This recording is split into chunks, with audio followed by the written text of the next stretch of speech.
and his parents wanted him to go into law. I think that was sort of in the family, it's a family thing, that they wanted him to go into the legal profession. But he became a Christian, and that changed his priorities. And he then wanted to go into Christian work. And that caused a real rift in the family. I think he was kind of ostracized really from his parents for a while. And I think I'm not sure if it had healed by that point. I'm not sure if it still has.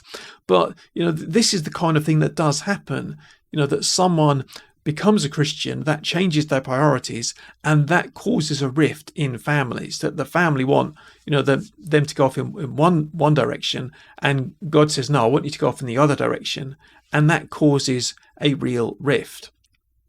Now, in this country, being ostracized is probably the worst that's likely to happen, but if you're on the Open Doors prayer letter, the newsletter, then you'll see around the world, and this they mention this regularly, about believers who have, from Muslim majority countries who've converted to Christ and found that not only have they been ostracized, but their families have threatened to kill them, in some cases have driven them away, and all of those sorts of things, and some people even have been killed by their families just because they've converted.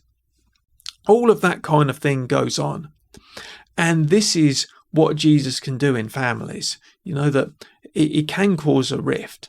And Jesus says he has to come first. The will of God has to come first, even above our families.